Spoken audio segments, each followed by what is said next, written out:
ustedes? Bienvenidos, bienvenidas a CNN Tiempo. En este día viernes vamos a estar revisando la actualización meteorológica de todo nuestro país, por supuesto, como siempre acá en el programa, pero además vamos a conversar de otros temas muy importantes y que nos gusta mucho hablar acá en CNN Tiempo. Tiene que ver con astronomía y vamos a hablar específicamente de la luna que nos está acompañando a esta hora de la tarde acá en el estudio. La estamos viendo porque vamos a hablar de ella, sobre algunos proyectos que tendría la NASA, proyectos ambiciosos que buscan poder construir casas en la luna, y no solamente para los astronautas, podría ser incluso para gente común y corriente, pero que tenga, por supuesto, los recursos para pagar algo como esto. Vamos a conversar todos esos detalles de este tema que obviamente nos interesa mucho con Jennifer Anguita, astrónoma y divulgadora científica. Ya te vemos, Jennifer. ¿Cómo estás? Buenas tardes. Hola, Dani, muy bien, muchas gracias y feliz de estar de nuevo acá con ustedes. Sí, además que es un tema muy interesante. Llama la atención pensar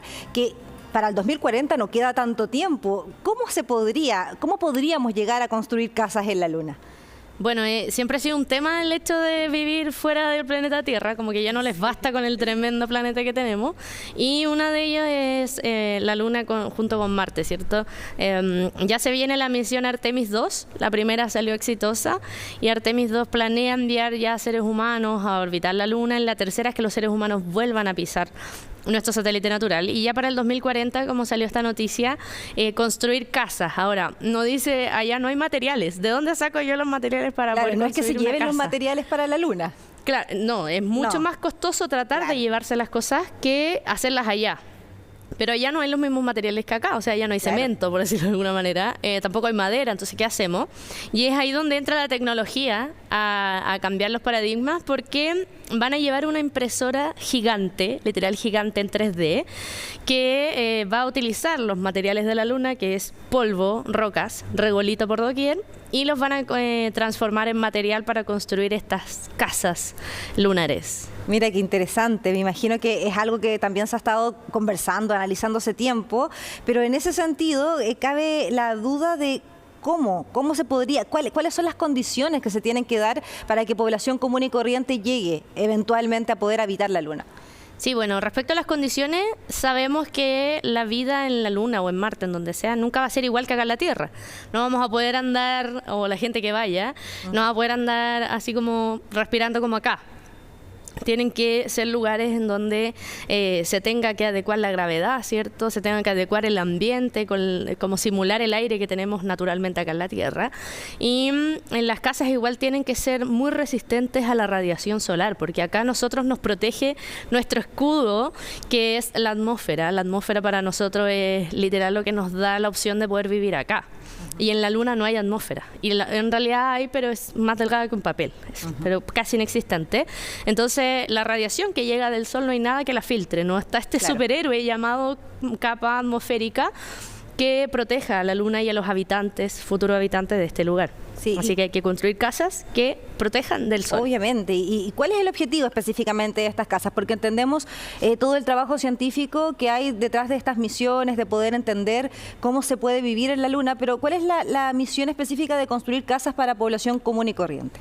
Yo creo que eso ya va más por de la mano del comercio. Ya aquí se incluye lo comercial, el tema de comenzar a lucrar, lamentablemente, con esto de vivir en otros lugares, porque hay personas que tienen los recursos y que han soñado toda su vida con salir de la Tierra, como el caballero. Y debe ser mucho recurso, no es algo... Mucho recurso. Estamos hablando de nivel Elon Musk, que sueña este caballero con vivir en Marte, por ejemplo. Recursos que nosotros, personas comunes y corrientes, nunca vamos a llegar a tener. Probablemente tendríamos que trabajar mucho para eso. Y es ya algo muy comercial y potenciar un poco el hecho de salir de la Tierra, así como supuestamente va a haber un hotel que va a orbitar la Tierra. No sé si habías escuchado eso. Sí, claro. Por supuesto que esas piezas no van a costar $200, o sea, van a ser miles de dólares la pura noche. Y esto es lo mismo, o sea, gente que tiene los recursos y las ganas de hacer esto va a poder hacerlo. Pero ¿podría facilitar el estudio astronómico más allá de lo que ya se está haciendo o no tiene nada que ver el que pueda ir población común y corriente? A ver, que vaya población común y corriente igual es un impulso científico, no es aparte de que sea comercial, es poder probar al ser humano en ambientes muy hostiles, en ambientes que no son naturales para nosotros. nosotros. Cómo el ser humano, el cuerpo, va a reaccionar a estar, no sé, un año en microgravedad y sin el aire que necesita, los nutrientes que necesita, etcétera, y poder probar entonces si un ser humano que no tiene el entrenamiento que tiene un astronauta, por ejemplo, es capaz de sobrevivir en este tipo de ambientes, o Marte, que es un ambiente incluso más hostil que el de la Luna. Eso me interesa saber. Eventualmente una persona que se gane la lotería y quiera gastar toda su plata en poder viajar a la Luna, me imagino que tiene que tener una preparación previa o tener condiciones físicas especiales, ¿no? No es que cualquier persona pueda ir independiente del tema del dinero. Claro, o sea, hoy en día vimos que hace poco estos magnates de la industria que se lanzaron en unos cohetes, no sé si vieron esa noticia, el año pasado o antepasado, se lanzaron y estuvieron un par de segundos en el espacio y después volvieron. Ahí habían de distintas edades, había de hecho un adulto mayor y personas que toda su vida soñaron con ser astronautas y ya tienen 80 años y fueron, pero estuvieron un par de segundos en el espacio. Y estar un par de segundos, por supuesto que no requiere de gran preparación física, pero estar un año en un lugar donde tienes un 1%, 2% de la gravedad de la Tierra y donde no tienes las condiciones normales, por supuesto que tienes que prepararte independiente que no seas astronauta. Claro, y es muy ambicioso pensar en el año 2040 porque queda harto, pero tampoco tanto. Sí, es súper ambicioso y uno dice, es muchos años para nosotros como vida normal. En astronomía suelen uno ponerse tiempos límites, pero todo eso siempre se va corriendo. O sea, supuestamente los telescopios que deberían haber estado listos hace 10 años todavía se están construyendo. Y lo mismo va a pasar probablemente con esta misión. Van a haber recursos, van a haber problemas que van a presentarse, recursos que van a faltar y que van a tener que solucionarse con el tiempo. Así que 2040 es un buen límite, pero creo que es un poco como fantasioso. Jennifer, ¿y cómo funciona una impresora 3D? Esa es una pregunta, pero también ¿cómo se lleva una impresora 3D a la Luna? Bueno, llevar objetos al espacio siempre ha sido difícil. Por eso es que los cohetes son tan grandes, porque no solo tienen que llevar a gente, sino que tienen que llevar estas cápsulas en donde estas personas sobrevivan, ¿cierto? Y en la mayoría de los casos se suelen llevar las cosas o los materiales a pedazos, para armarlas. Claro, para armar las cosas. En un viaje se lleva, no sé, la base de la impresora. En el otro viaje se lleva otra cosa. Así, todo depende del tamaño. Antes existían los transbordadores, estas cosas gigantes, más grandes que un avión, que llevaban objetos al espacio, como por ejemplo para armar la Estación Espacial Internacional. Hoy en día hay que construir algo que se pueda reutilizar para que no sea simplemente desecho y que pueda llevar estos materiales gigantes. Ahora, ¿cómo funciona la impresora en 3D? Lo que hace es simular como imprimir en una hoja normal con una tinta, pero por supuesto que esto lo hace con material mucho más resistente y hacer esta figura en estas 3 dimensiones que nosotros conocemos como los cuerpos, ¿cierto? Y no solo en una hoja de papel que no va a servir de nada, sino que es hacer la reconstrucción de este objeto de un computador a algo más real. Y los materiales, como te digo, acá se utiliza mucho el plástico. Las tintas de la impresora en 3D están hechas de plástico principalmente. Pero allá, como no se puede llevar millones de toneladas de plástico, hay que utilizar el material de la Luna, que es el regolito y las piedras. Así que están creando esa máquina en la NASA que va a transformar el regolito a material imprimible, por decirlo de alguna manera. Y eventualmente serían casas distintas, no las que conocemos acá habitualmente. No, estas casas así como con piscina, patio, o de 2 pisos. No, imposible. De hecho, no hace poco, pero hace un par de años atrás, se hizo un concurso en la NASA de agencias que construyen casas y tenían que crear una forma de construir casas en Marte y que sea lo más conveniente posible. Y ahí estaba esto de utilizar estas máquinas 3D. De hecho, creo que es la misma empresa que ganó ese concurso la que está trabajando ahora con la NASA. Utilizar estas máquinas 3D y hacer casas largas hacia arriba pero pequeñas. Entonces en el primer piso tendrían, no sé, el comedor, en el segundo piso la pieza, en el tercer piso la cocina o al revés y así. Como los supersónicos. Claro, sí, que sea lo más conveniente en espacio, porque igual la Luna es 1/4 del tamaño de la Tierra, así que hay que economizar el espacio y que sea lo más cómodo posible para que puedan habitar. Y llevándote ya más a la actualidad, ¿en qué van hoy día las misiones o el trabajo por llegar a la Luna hoy día? día, actualmente?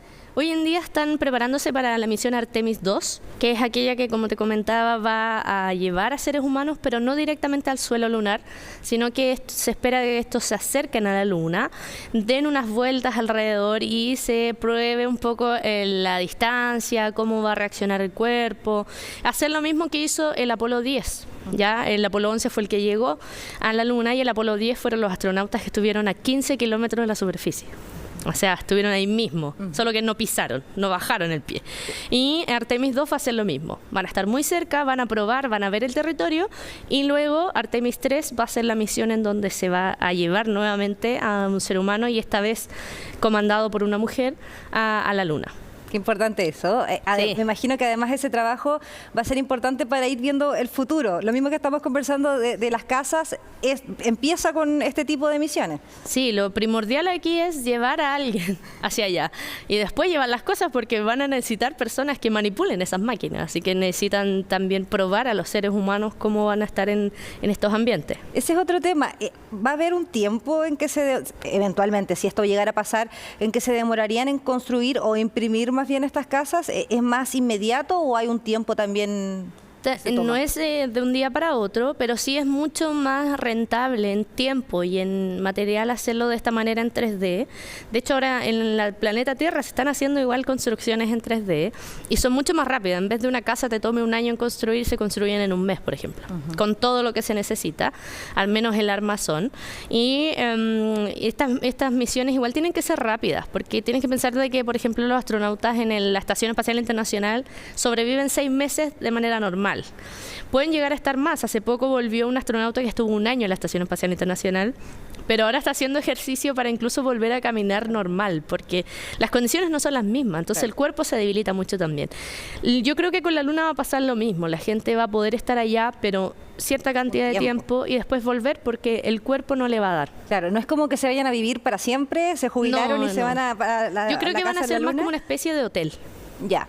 Mira. Como ir, pasear, conocer la Luna, qué bonito los cráteres, me devuelvo a mi casa. Perfecto, para multimillonarios, obviamente. Sí, nuevamente, puede que hagan algún concurso, quién sabe, así como queremos llevar a alguien a la Luna, quiere ser la prueba, el conejillo de India, y más de alguno se va a querer ofrecer, así que gente que no tenga los recursos quizá va a poder ir, pero bajo estrictas condiciones. Sí, eso sería bien interesante, pero me imagino que los astronautas, en el caso de que esto pasara, van a poder tener más llegada constante, no solamente al turismo lunar, sino que a poder seguir estudiando la Luna. Por supuesto, se espera que en la Luna hayan bases, se senten bases lunares con fines científicos más que nada, y que esas bases se queden permanentemente, o sea, de que hayan casas, no la gente permanentemente, quizás 1 año, 2 años, según lo que sus condiciones físicas le permitan, pero estar ahí constantemente haciendo pruebas, haciendo ejercicios sobre lo que vendría siendo como el próximo paso, que es Marte, y viendo cómo es el proceso a seguir, este puente entre la Luna y Marte para llegar al planeta rojo. Esa es la principal misión. De hecho, la Luna lamentablemente es como solo la llave de paso, no es como claro, el objetivo final. Sí. Jennifer, qué interesante esta entrevista, te agradezco mucho y también te quiero felicitar por un avance muy importante en tu carrera. Diste hace poquitos días diste tu tesis en un tema muy importante. Cuéntame un poquito de eso. Sí, bueno, hace unos días defendí mi tesis de magíster en astronomía de la Universidad de Chile en estrellas binarias. Algún día quizás podríamos hablar de ese tema, es muy interesante. Claro. Y me fue bien, aprobé, así que ahora soy magíster en astronomía. Se acabó al fin el tema del proceso, que igual es duro, estar trabajando en la tesis, investigando, etcétera. Así que muy feliz, muchas gracias. Igual ustedes estuvieron acompañándome en este proceso.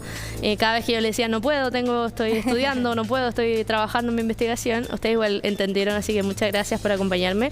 Y también agradecer especialmente a mi familia, a mis padres y mi hermana, que estuvieron ahí al pie del cañón siempre acompañándome, así que este logro igual es para ustedes y para todos los que me acompañan siempre. Bueno, felicitaciones Jennifer Anguita, astrónoma y divulgadora científica, por ese logro tuyo y también por ayudarnos a entender más bien esta carrera espacial, ¿no? Cómo se busca llegar al espacio. Muchas gracias, Jennifer. Gracias a ustedes y feliz de acompañarlos. Nos vemos en una próxima oportunidad.